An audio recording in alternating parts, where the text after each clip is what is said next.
আজকের সকালটা ছিল অন্যরকম। জানালা দিয়ে সূর্যের মৃদু আলো আয়রার চোখে মুখে পড়লে চোখ মুখ কুঁচকে ফেলে।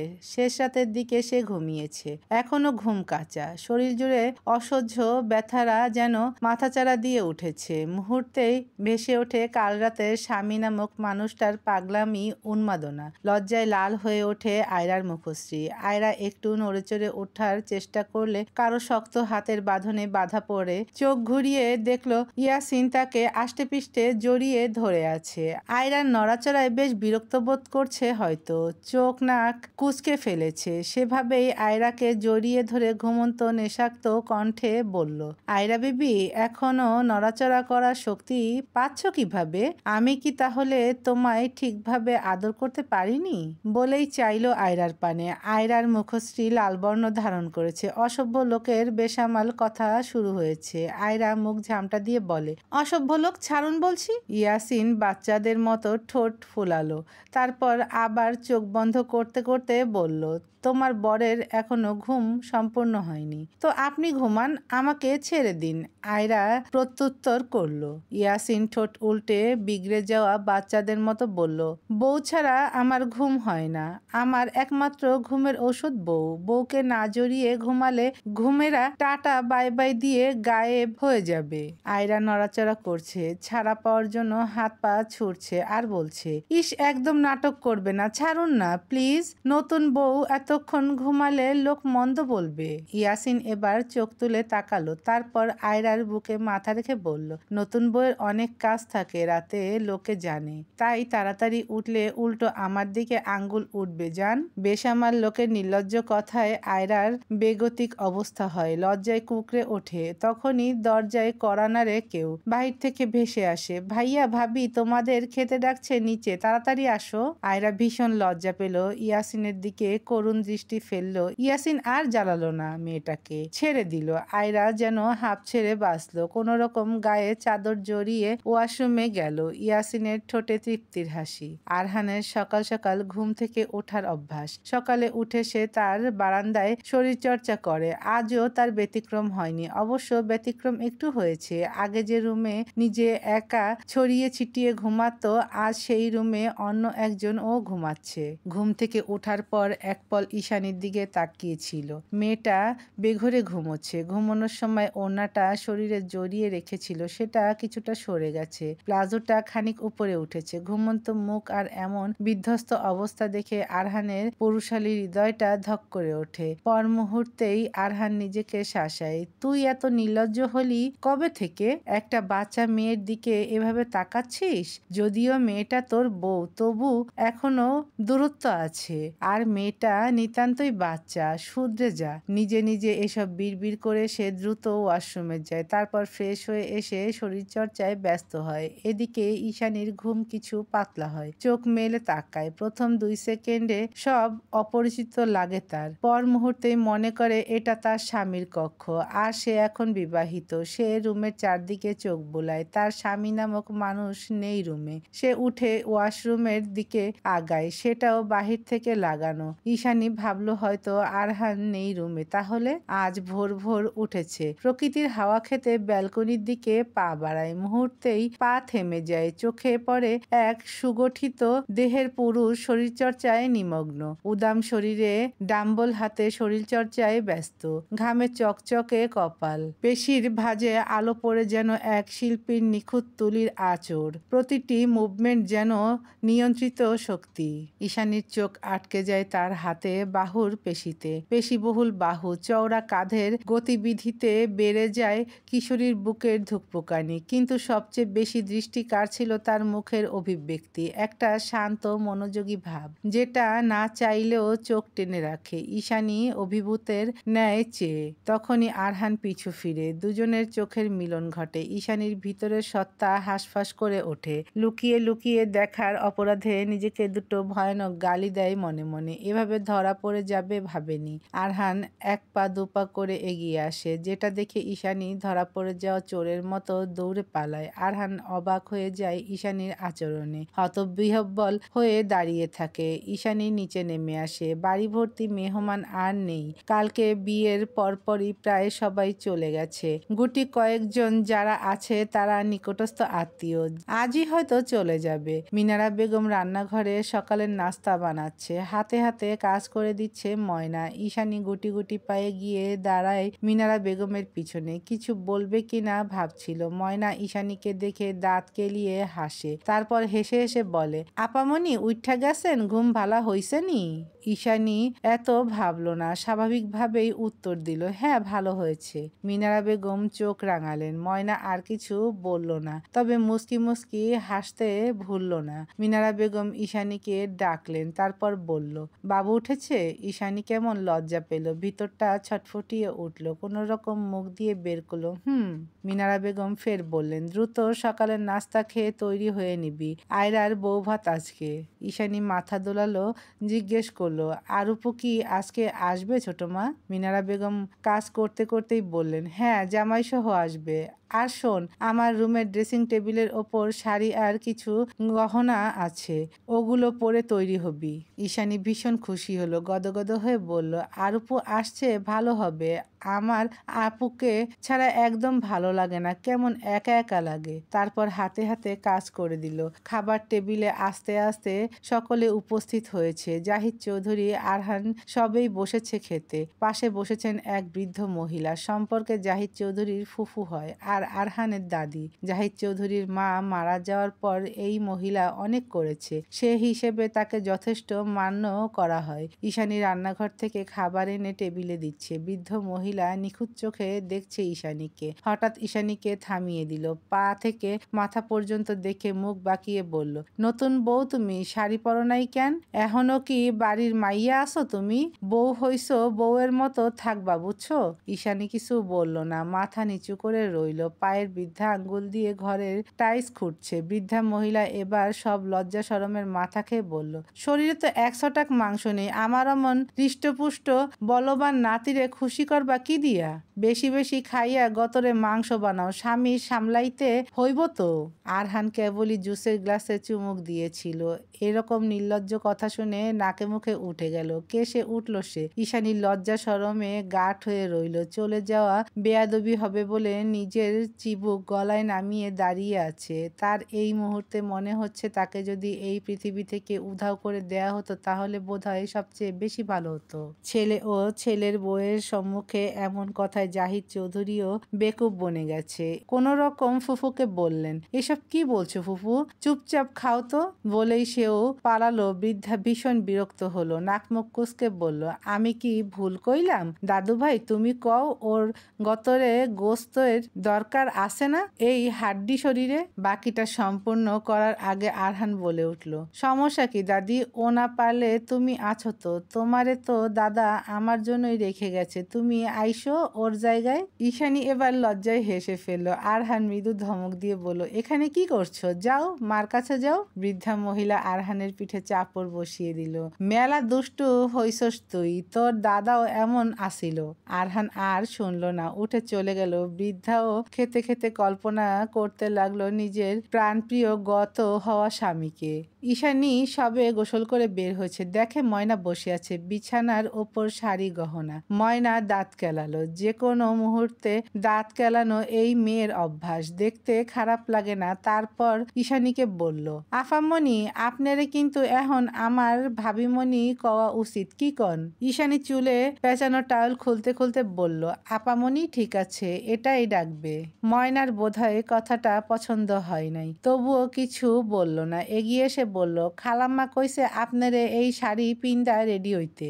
ঈশানী তাকালো শাড়িটির দিকে। ভীষণ সুন্দর পাথরের কাজ করা আকাশি সাদার মিশ্রণের শাড়ি, কিন্তু সে তো শাড়ি পরতে পারে না, আজ তো আরুপুও নেই। কিছু একটা ভেবে সে ময়নাকে বলল, ময়নাপু তুমি আমাকে শাড়ি পরিয়ে দিবে, আমি তো পরতে পারি না। ময়না মাথা নাড়িয়ে সম্মতি জানিয়ে বলল, আচ্ছা আমনে সাজুগুজু কইরা নেন। ঈশানী মাথা ঝাঁকালো, তারপর হেয়ার ড্রায়ার দিয়ে চুল শুকিয়ে নিল, মুখে ক্রিম ক্রিম দিয়ে হালকা ফেস পাউডার দিল, ঠোঁটে হালকা গোলাপি লিপস্টিক, চোখে হালকা করে কাজল আর কপালে একটা টিপ দিয়ে তার শ্বাস পূর্ণ করলো। এটুকুতেই তাকে বেশ সুন্দর স্নিগ্ধ লাগছে। কাজল দেয়া চোখ জোড়া বেশ স্থির লাগছিল। ময়না একটু মনক্ষুণ্ণ হলো, বলল, আফামনি এত কম সাজলেন, আর একটু সাজেন, আপনারে সাজলে সুন্দর লাগে।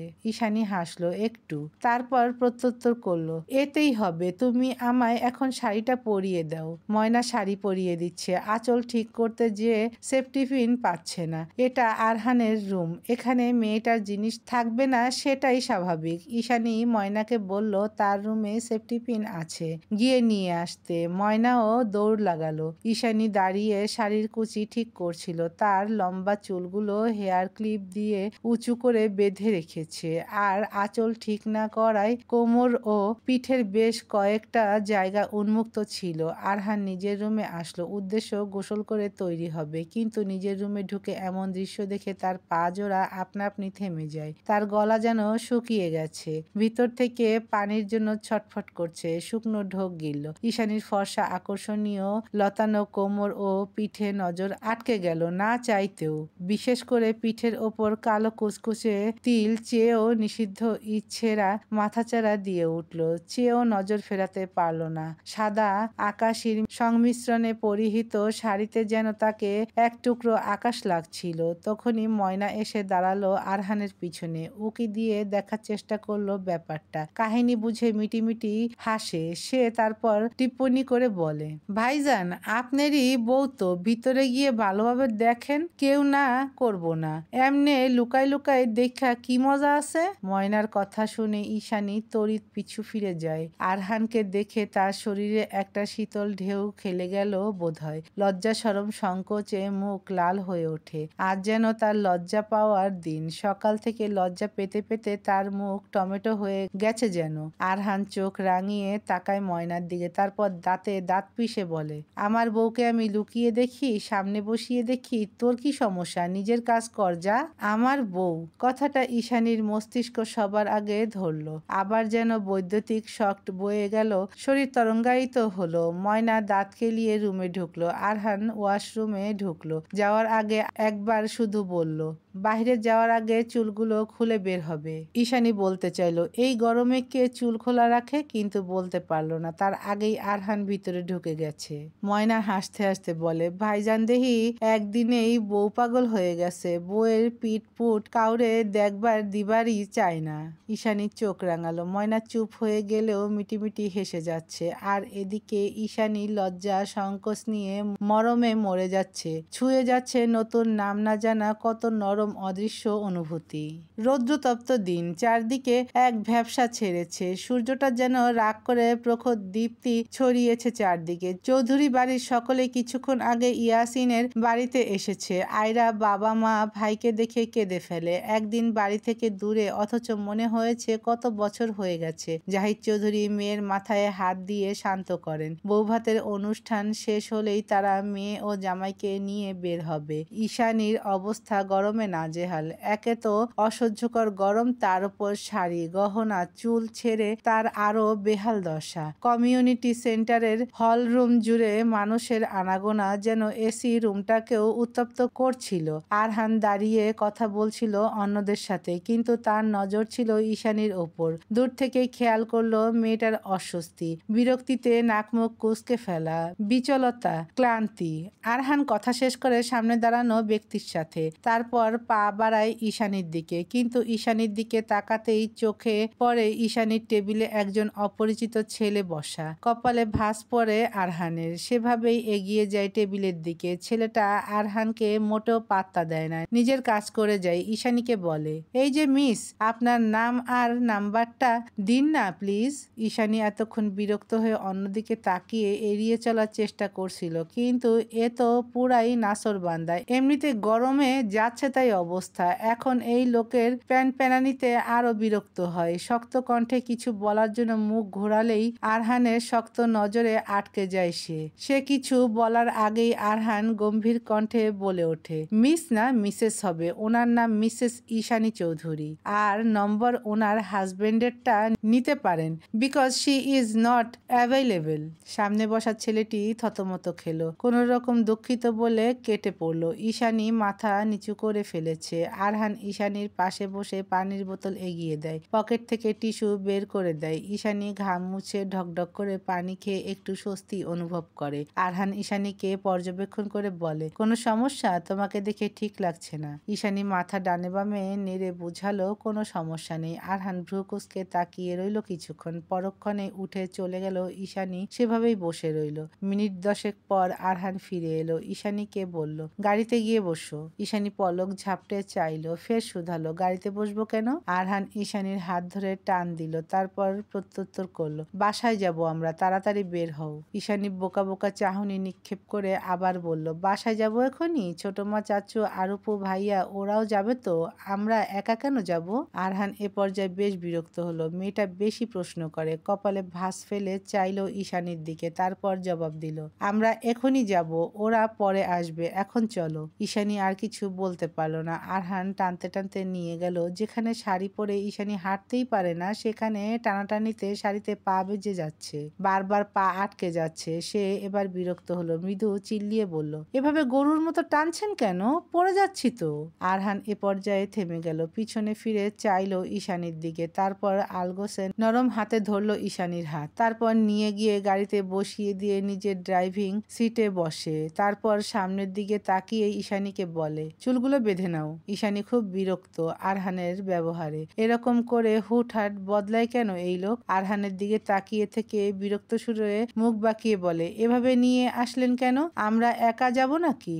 আরহান এবার শান্ত দৃষ্টি নিক্ষেপ করে ঈশানীর দিকে। তার শান্ত দৃষ্টি ঈশানীর ভিতরের সত্তা নাড়িয়ে দেয়। ঈশানীর এতক্ষণের হম্বিতম্বি সব এক নিমিষেই গায়েব হয়ে যায়, মাথা নিচু করে ফেলে। আরহান এ পর্যায়ে মুখ খোলে, মুখ থেকে নিষ্কৃত হয় শান্ত শীতল গভীর কণ্ঠস্বর, বের হও। ঈশানী যেন তাজ্জব বনে গেল, ফ্যাল ফ্যাল করে তাকিয়ে রইল, কিছু বলতে পারল না। আরহান এবার ধমকে উঠল, কি বললাম শুনতে পাওনি? গাড়ি থেকে বেরিয়ে যাও। ঈশানীর খুব আত্মসম্মানে লাগলো, চোখ দুটো টলমল করে উঠল, নাকের পাটা ফুলে ফুটলো খানিক, তীর তীর করে ঠোঁট কাঁপছে। কোনো রকম সিট বেল্ট খুলে বের হতে নিলে শাড়ির আঁচলে টান পড়ে। ঈশানী পিছনে না ফিরে অভিমানী বদনেই কান্না আটকে বলে, এভাবে আঁচল ধরে রেখেছেন কেন? অপমান করে স্বাদ মেটেনি? নিজেই অপমান করে গাড়ি থেকে বের করে দিয়ে নিজেই আটকাচ্ছেন, ছাড়ুন আমার আঁচল। ঈশানীর নাকের পাটা আরো ফুলে ওঠে, কিন্তু শাড়ির আঁচল ছাড়া পায় না। ঈশানী এবার রেগে পিছু ফিরে বলতে নাই,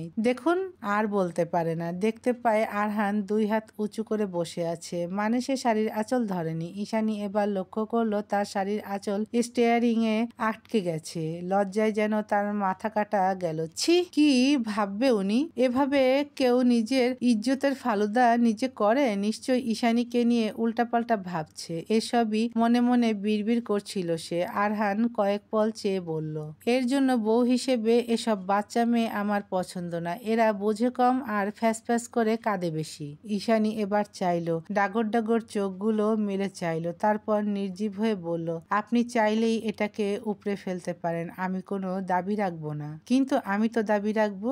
বলে ঈশানীর উপর ঝুঁকে গেল আরহান। হুট করে এমন হওয়ায় ঈশানী ভয় পেয়ে যায়, চোখ খিচে ফেলে। কানে আসে আরহানের গভীর কণ্ঠস্বর, আমি স্বামীর দাবি ফলাতে চাই, সেটাও এখনই। বলে ঈশানীর মুখের দিকে আরেকটু ঝুঁকে যায়। ঈশানীর গোলাপি অধৈর্যরা কাঁপছে, নিঃশ্বাসের গতি বেড়েছে, কিন্তু কণ্ঠনালী যেন আটকে গেছে, কিছু চেয়েও বলতে পারছে না। তখনই আবারও শুনতে পায় আরহানের শান্ত সাবধান বাণী, শোনো মেয়ে, তোমাকে আগেও বলেছি, এখনো বলছি, বাচ্চা হয়ে বড়দের কথা বলবে না। আর এই সম্পর্কে যখন আমরা না চাইতেও জড়িয়ে গেছি, তখন এই সম্পর্ক থেকে কারো মুক্তি নেই, না আমার আর না তোমার। তুমি ছোট বলেই আমি তোমাকে মানিয়ে নেয়ার এত সুযোগ দিচ্ছি, কিন্তু তুমি যদি বড়দের মতো আচরণ করো, তাহলে আমারও বড়দের মতো আচরণ কাজ করতে 2 মিনিটও লাগবে না। I don't like to repeat, so don't make me repeat it again and again. কথাগুলো বলে সরে আসে আরহান। ঈশানী যেন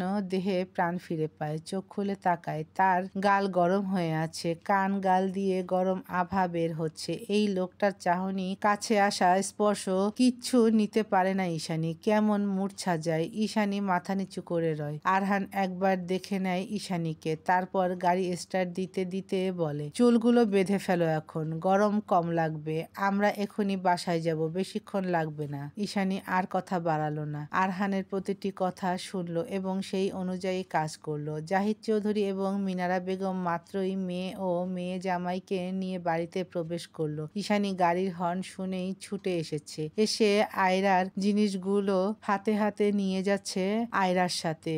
গল্পে মশগুল হয়েছে দুই বোন। ইয়াসিন ড্রয়িং রুমে শ্বশুরের সাথে আলোচনায় ব্যস্ত।